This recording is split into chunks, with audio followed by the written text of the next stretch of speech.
Hello, this is a very quick look at the AVM FRITZBOX 6820 LTE router. This is actually a mobile router, so it uses a SIM card and it's quite tiny, so it's portable if you want to take this on the road. You see it measures about 12.5 centimeters, just over. It's got a nice classic AVM look to it, the white and red, and in the bottom you'll see a SIM card slot, so that's where you pop your SIM card, and you've got the power slot there as well. It takes a standard size SIM card, and I'll be using the EE network. And around the back you've got a couple of buttons for the WLAN and WPS, as well as an Ethernet port. Along with the main unit you get an Ethernet cable, and you also get the power supply. Note that the power supply isn't a UK power supply, you'll need to get an adapter for that if you want to use it in the UK. And you also get some well written manuals that let you know what's going on. Setup is very easy, it's all done via a web interface. Simply follow the setup guide and you'll be up and running in no time at all. So once the box is set up, this is the interface, really nice clean interface. I do like the Fritz interface. At the time of review, this is running Fritz OS 6.4.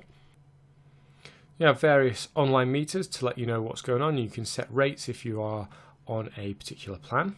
You've got a settings page, and this just shows you the settings that you've already got, and you can set the type of communication if you need to, although generally if you're new to this kind of stuff, just leave that as it is. There are various parental controls and access filters, and these are really handy. This is where you get a lot more for your money compared to, say, just a normal Wi-Fi hotspot. This gives you router-like control over who has access to what. So moving through the rest of the menu, you can see you've got network overviews, network settings, you've got the FRITZBOX ID name if you want to change that. You've got wireless settings to check on the radio that you're using, the channel you're using, things like that. You've got the security that's going on, and I do really like the way they lay everything out. So even if you're not too familiar with this, at least it gives you a general idea of what's going on, and they put a nice description about what each section means. So again, under security, you've got various settings if you want to enable, disable WPS, single button push, things like that.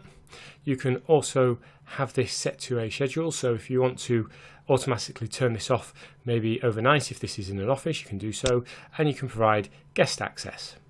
What's quite nice about this as well is you can have it self-diagnose any issues, so everything is okay here. It gives you all the information you need just in case you do need to report any problems. There's also an event log, energy monitor, so you can see how much power this is using.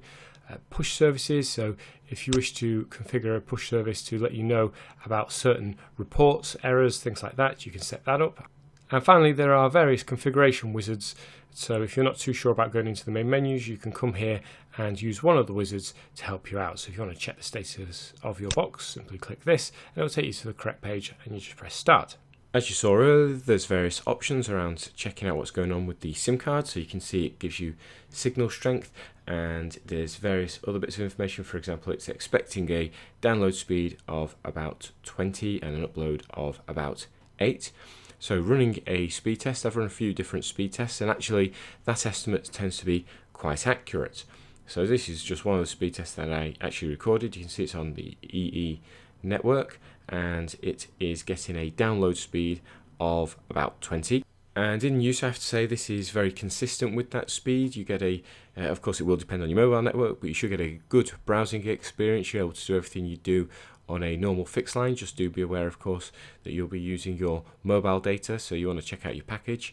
So here we go, it's now testing the upload speed. So download was about 20.51, and that's stayed around the 20 mark a few times I tested it. And upload, you can see it's just a little bit lower than 8, but that fluctuated as well. So overall then, this is very good at estimating the speed you'll get, and actually it delivers a very consistent speed.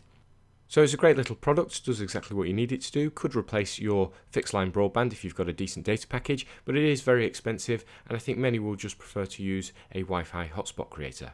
I hope you found this short review useful. Thanks for watching.